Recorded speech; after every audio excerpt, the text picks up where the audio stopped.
আসসালামু আলাইকুম, বিসমিল্লাহির রহমানির রহিম। সবাইকে স্বাগতম আমার চ্যানেলে। এই ভিডিওটা গতকালকে রাত্রে ভিডিও, প্রায় 9টার বাজে ভিডিও। আমি তো 8টার মধ্যে ভিডিও আপলোড দিয়ে দিয়েছি, তারপরে এই ভিডিওটা আবার করা হয়েছে। আমি তো দুধ জাল দিয়েছিলাম, খিরসা বানাবো। পোলাওর চালের গুঁড়া দিয়ে দিলাম খিরসার মধ্যে, এখন তুই চিনি দিইনি। চালটা দেওয়ার পর বলক আসুক, তারপরে চিনি দিব, আর নামানোর আগে খিচুড়ির গুড় দিব, এখন দিব না। আর পাশের চুলায় প্রেসার কুকারে আমি একটু জলপাইটা হালকা সিদ্ধ করে নিতেছি, এতে ভালো হবে। সিদ্ধ করে নিলে একটু টকটা কমে যাবে, পানিটা ফেলিয়ে দিব।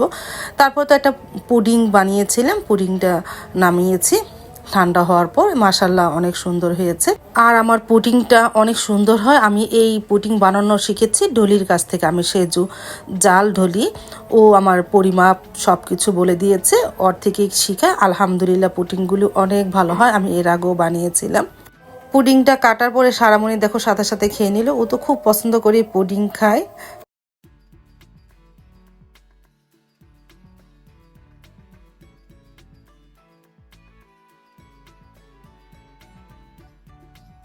তারপরে এই যে মাকে দিলাম, সাইদুলের বাবা সারামণিও খেয়ে নিল, সাবাও খেয়ে নিয়েছে। তারা বলতেছে আলহামদুলিল্লাহ পুডিংটা খুব ভালো হয়েছিল।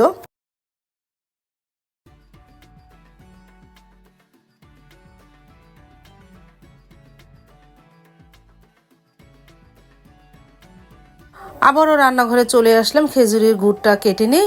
আর এই যে দেখো কতটা ঘনত্ব হয়ে গেছে। আমি অনেকক্ষণ যাবৎ জাল দিতেছি, নাড়তে নাড়তে হাতও ব্যথা হয়ে যায়, এই খিসা বানাতে গেলে অনেকটাই কষ্ট। তারপরে এই যে এখন এর মধ্যে খেজুরের গুড়টা দিয়ে একটু নাড়াচাড়া করব, আর একটু ঘন করব, মানে যেন খিসাটা একটু শক্ত শক্ত হয়। পাতলা হলে তো পাটিসাপটা পিঠা বানানো যাবে না। তোমাদের বলেই দিলাম এই খিসাটা বানাচ্ছি পাটিসাপটা পিঠার জন্য।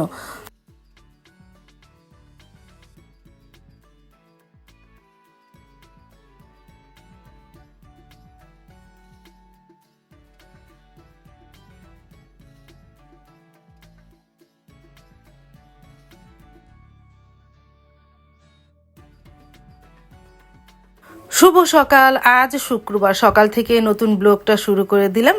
গতকালকে রাত্রের ভিডিও তো দেখেছো।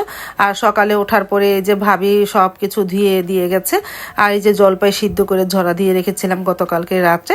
আমি এখন সকালের নাস্তাটা তৈরি করি, আগে একটু গরম পানি খাই, তারপরে নাস্তাটা তৈরি করব।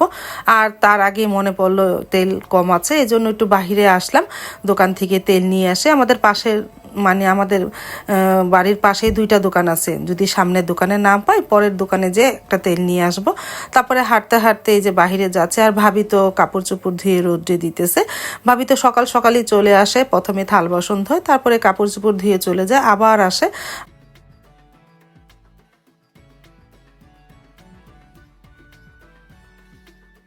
তারপর তো এই যে এই দোকানে এসেছিলাম তেল নেওয়ার জন্য, মুন্নাদের দোকানে, কিন্তু তেল নেই।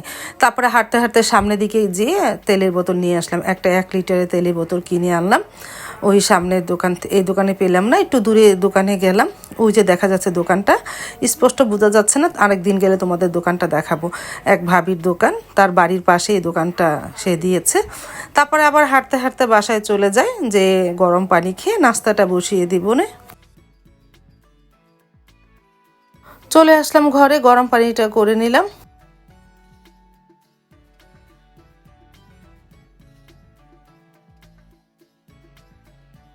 আর এই যে দেখো পাখি তো সকাল হলেই কেঁচোমেচো শুরু করে দেয়, আর সবাই তো শুয়ে আছে। সাবা অবশ্য ফজরের সময় উঠে নামাজ পড়ে এখন একটু শুয়ে আছে, উঠে আর ঘুম আসে না, একটু পরে এখন আবার একটু শুয়ে রয়েছে। এখন ঘড়িতে প্রায় 7:30টার মতন বেজে গেছে। আমি গরম পানিটা নিয়ে রান্নাঘরে চলে যাই, এগুলো গুছিয়ে তারপরে এখানে দাঁড়িয়ে তো রুটি বানাবো, গরম পানিটা খাই, আর আস্তে আস্তে এই থাল বাসনগুলো গুছাই।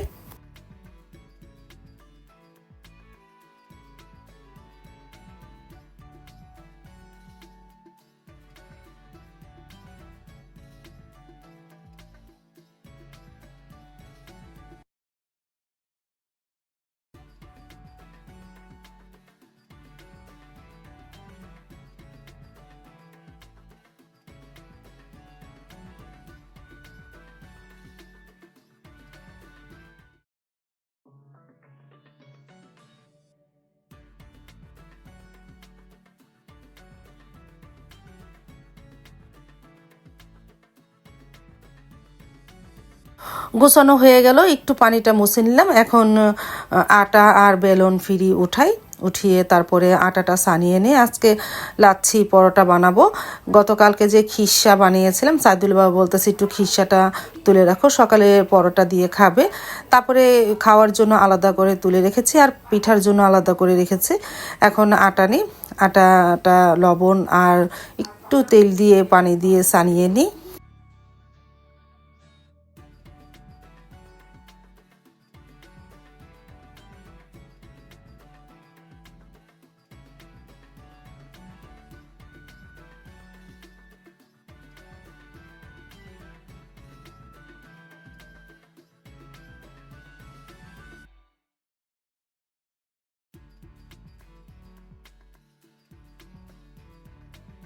এই যে আটাটা ভালোভাবে সানিয়ে নিয়েছে, উপর একটু তেল মেখে নিলাম, একটু পরে গোলটা বানিয়ে তারপরে লাচ্ছি পরোটা শেপ বানিয়ে রেখে দিব নে।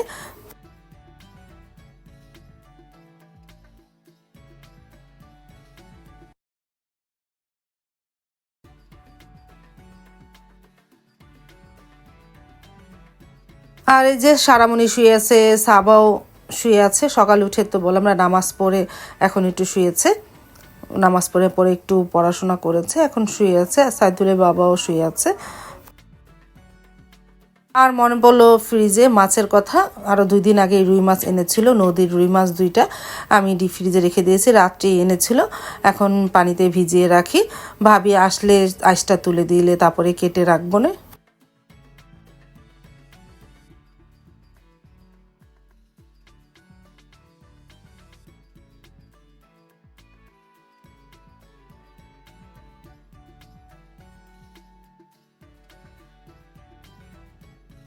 এই যে বড় বড় 2টা রুই মাছ এনেছে, আমি এখন বালতির মধ্যে ভিজিয়ে রাখি।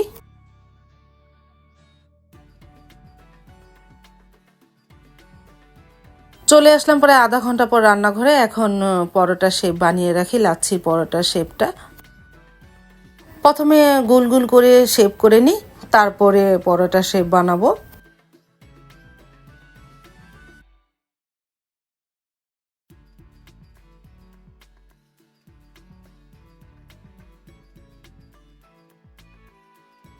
ছোট ছোট গুলঠার মতন বানিয়েছি, এখন এগুলো বেলে নিব, বেলে তারপরে লাচ্ছির পরোটা শেপ বানাবো। তারপরে তোমরা অনেকে আমাকে জিজ্ঞেস করো, আপু সাইদুল কেমন আছে? আলহামদুলিল্লাহ, আল্লাহ অশিস রহমতে সাইদুল ভালোই আছে, পড়াশোনাও করতেছে, ফাঁকে কাজও করতেছে, অনেকটাই ভালো আছে সাইদুল। প্রতিদিনে সাইদুলের সাথে আমার কথা হয়। আর তোমরা অনেকে আমার সাথে কথা বলতে চাও, আমার ফেসবুক পেজে বাংলাদেশ বিক্রমপুর ব্লগার নামে একটা পেজ আছে, সেখানে মেসেঞ্জারে তোমরা আমার সাথে কথা বলতে পারো। আর আমার ফেসবুক পেজের লিঙ্কটা আমার ডেসক্রিপশন বক্সে দেওয়া থাকবে, তোমরা দেখে নিতে পারো। আর এটা গ্রুপ ফেসবুক পেজও আছে বাংলাদেশ বিক্রমপুর নামে, তোমরা সেই গ্রুপ পেজও জয়েন হতে পারো।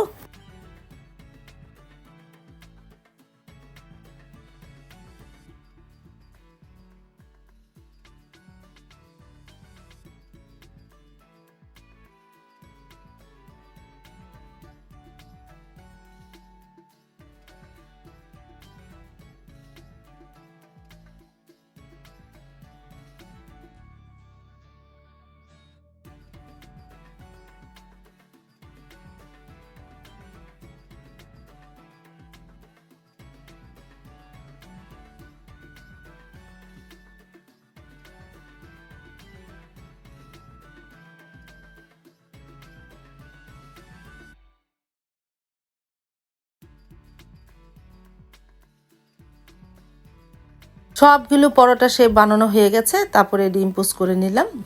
আমি আর মা খাবো, সাইদুলের বাবা অবশ্য ডিম পোস্ট খায় না, সে খিরসা দিয়ে খাবে। এই যে পরোটাগুলো এখন বেলে নিই, এই যে সবগুলো শেপ বানিয়ে ফেলেছি, একটা করে বানাই আর একটা করে ভেজে নেই। পরোটা বেলা হয়ে গেছে, এখন তাওয়ার মধ্যে দিয়ে দিই, একটু ছেঁকে তারপরে তেল দিয়ে ভেজে নিব। এই পরোটাগুলো অনেকটা নরম হয়, খেতে খুবই ভালো লাগে। সাইদুলের বাবাকে বানিয়ে দিয়েছিলাম প্রথম, সে খেয়ে তো খুব মজা পেয়েছে, এখন এই পরোটাই খেতে চায়। যখনই বানায় বলতেছে ওরকমভাবে এই পরোটা বানাবা, ওইটা সুন্দর নরম হয়, খেতেও ভালো লাগে।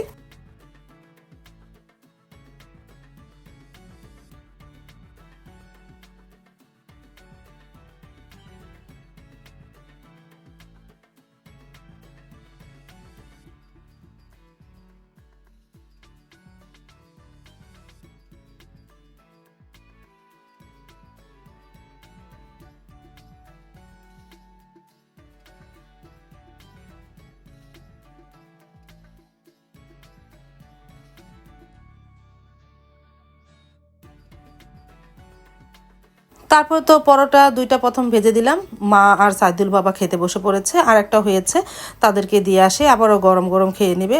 পরোটা বলো যাই বলো সব কিছু গরম গরম খেতে ভালো লাগে।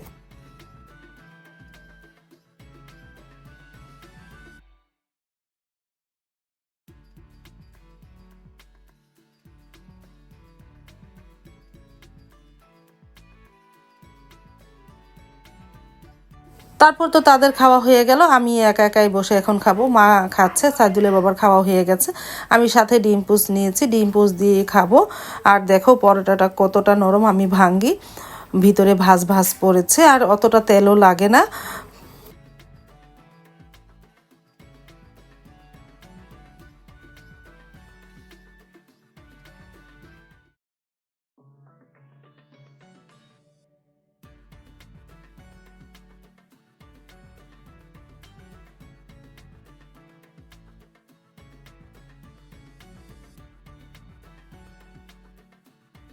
এখন ঘরগুলো গুছিয়ে ফেলে ভাবি তো চলে এসেছে, এই যে সারামণি শুয়ে আছে, আজকে তো শুক্রবার দিন, সারামণি বলতেছে আজকে একটু দেরিতেই উঠবে, থাকে একটু দেরিতেই উঠুক।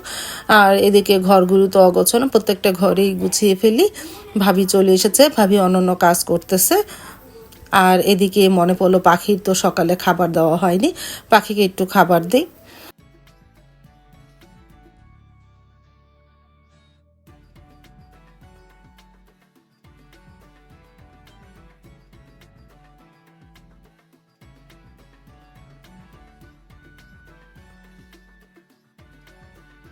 ভাবি তো ঘর ঝাড়ু দেওয়া হয়ে গেল, এখন ঘরটা মুছে নিবে, আর আমি ড্রয়িং রুমে বসে বসে ট্যাপ টিপতেছি।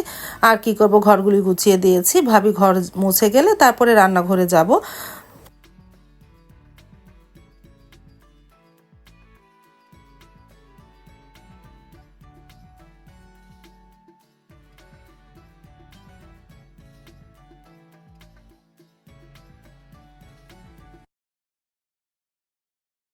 ভাবি তো ঘর মোছা হয়ে যাওয়ার পর কল পরে মাছ দুইটা নিয়ে আসলো আইসটা তোলার জন্য, আমি এখন কেটে নিব। আইসটা তোলা হলে তারপরে মাছ দুইটা কেটে নিব।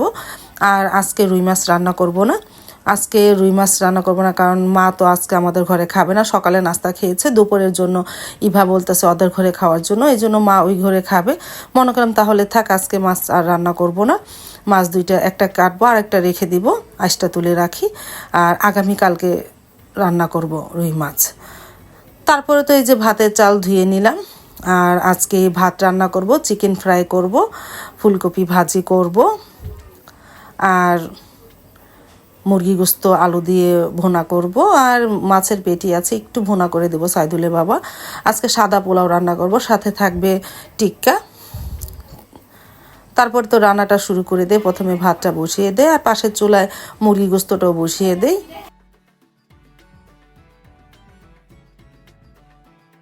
এই যে ভাতটা আস্তে আস্তে বলক আসতেছে, আর এই চুলায় পেঁয়াজটা ভেজে নিতেছি, মুরগি গোস্তটা রান্না করব। মুরগিটা ভালোভাবে কেটে নিই, তারপরে ধুয়ে নিব। মশলাটা কষানো হয়ে গেল, এখন মুরগি গোস্তটা ভালোভাবে ধুয়ে রেখেছি, এর মধ্যে দিয়ে আস্তে আস্তে কষিয়ে নিয়ে সাথে আলুও দেব।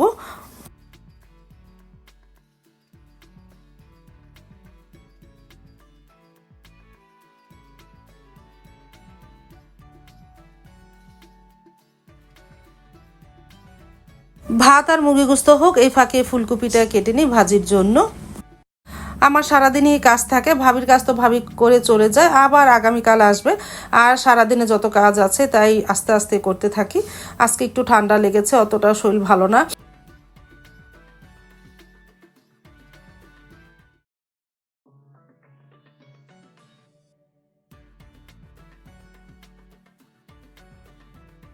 তারপর তো ফুলকপি ভাজিটা বসিয়ে দিয়েছিলাম, আস্তে আস্তে হচ্ছে।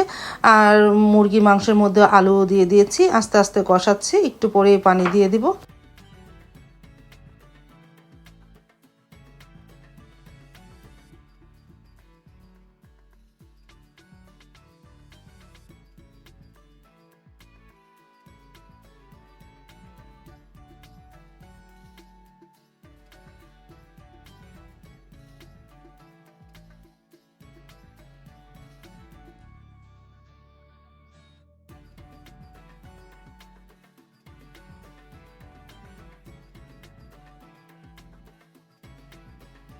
তারপরে ভাজিটা হয়ে যাওয়ার পর পোলাওটা বসিয়ে দিতেছি, পোলাও চালটা ভেজে নিতেছি।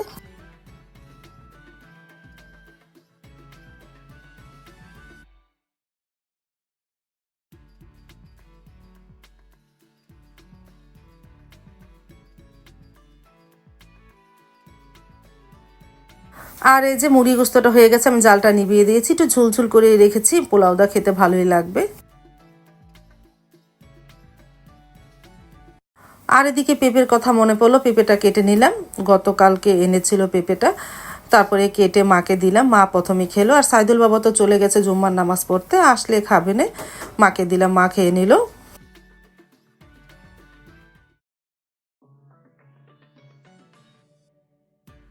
পোলাওটা হয়ে গেছে, আমি একটা নাড়া দিয়েছি, জালটা নিভিয়ে দিয়েছি। এখন চিকেন ফ্রাইটা ভেজে নিয়ে সাথে টিক্কাটাও ভেজে নেব, তেলটা গরম হোক।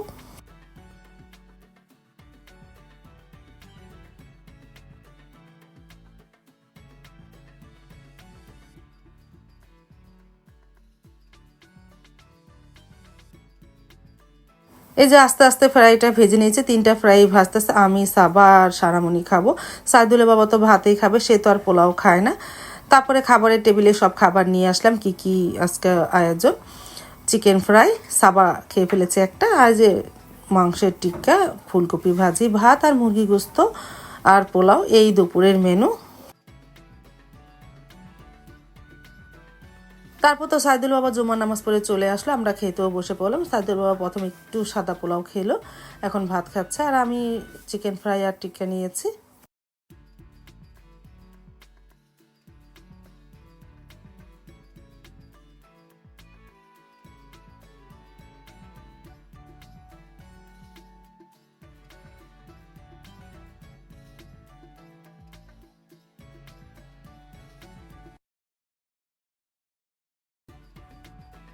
তারপরে নিলাম এক টুকরা মুরগি গোস্ত আর আলু, আর ঝুল তো নিয়েছি, আমার কাছে এই সাদা পোলাও দিয়ে মুরগি গোস্ত ঝুল দিয়ে খুব ভালো লাগে।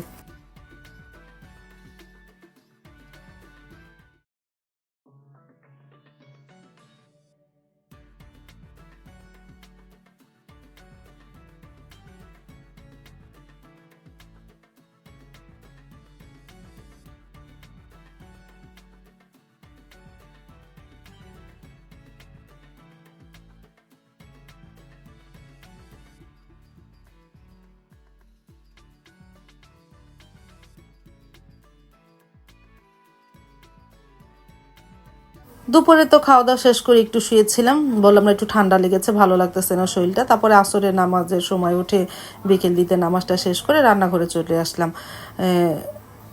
আচারটা জাল দিব, জলপাই আচারটা, সরিষার তেল দিয়ে দিলাম কড়াইয়ের মধ্যে, আর ব্লেন্ডারে শুকনা মরিচ আর সরিষা ভাঙিয়ে নিতেছি। আর এই যে চালের গুঁড়াটা ভিজিয়ে রেখেছিলাম, পরে ব্লেন্ড করে নিব পাটিসাপটা পিঠার জন্য। আর বাহিরে তো মিরানোরা সারামণি খেলতেছে। তারপরে তেলের মধ্যে জলপাইটা দিয়ে দিয়েছি, আর এই যে ব্লেন্ডারে যে আমি শুকনা মরিচ আর সর্ষা ব্লেন্ড করে নিয়েছি শুকনা অবস্থায়, সেটাই আচারের মধ্যে দিয়ে দিলাম। তেলের মধ্যে প্রথম জলপাই দিয়েছি, তারপরে এই যে সর্ষা দিয়ে দিলাম, এখন লবণ দিব, চিনি দিব, সব কিছু দিয়ে আস্তে আস্তে নাড়া দিব। আস্তে আস্তে আজকে পুরোপুরি আচারটা হবে না, আচার অন্তত 2 দিন লাগবে, 2 দিন ধরে জাল দিয়ে তারপর আচারটা বানাবো, ঝালটক আচার। এই যে চিনি দিয়ে দিই।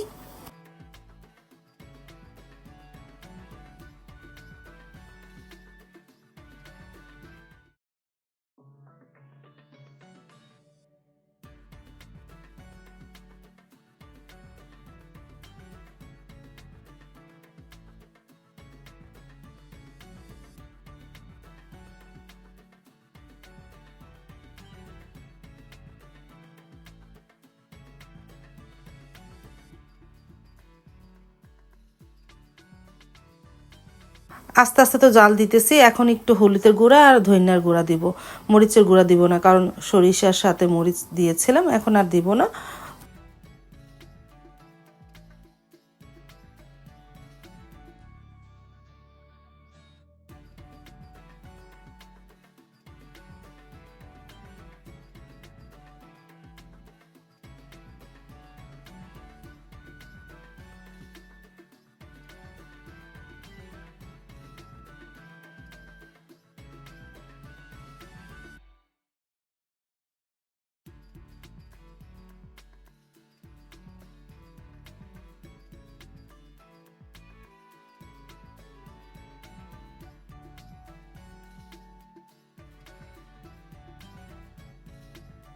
তারপর তো যে চালের গুঁড়িগুলো আমি ব্লেন্ডারে ব্লেন্ড করে নিতেছি, আর সাথে একটু খেজুরের গুড় দিয়েও ব্লেন্ড করে নিতেছি, তাহলে ভালো হবে।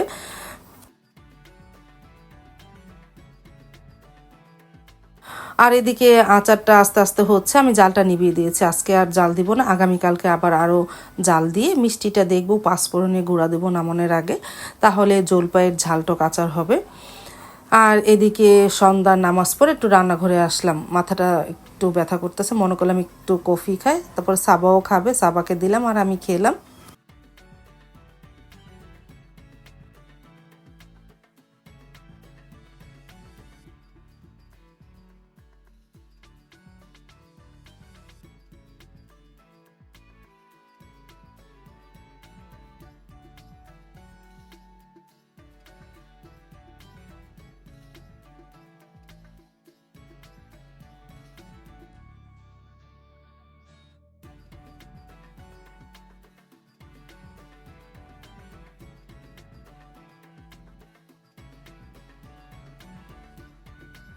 সাবাকে দিয়ে আসার পর আমি রান্নাঘরে চলে আসলাম, পাটিসাপটা পিঠা বানাই আর দাঁড়িয়ে দাঁড়িয়ে একটু কফি খাই, তাহলে মাথা ব্যথাটা একটু কমবে না।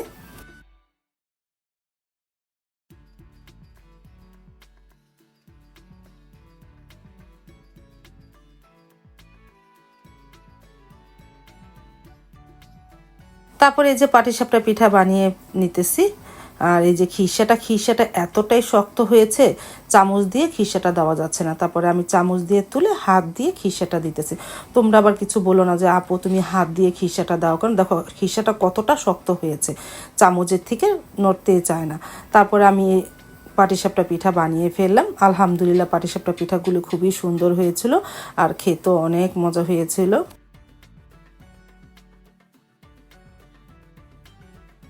আমি এর আগেও দুই একটা বানিয়ে সাবা সারাকে দিলাম, খেয়ে নিতেছে, মাকেও দিয়ে এসেছি, মাও খেয়ে নিতেছে, বলতেছে অনেক মজা হয়েছে।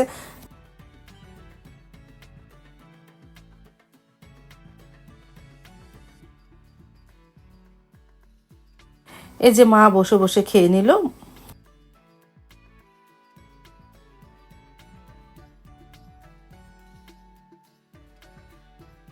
তারপরে এই যে বেশি পিঠা বানালাম না, অল্পই বানালাম।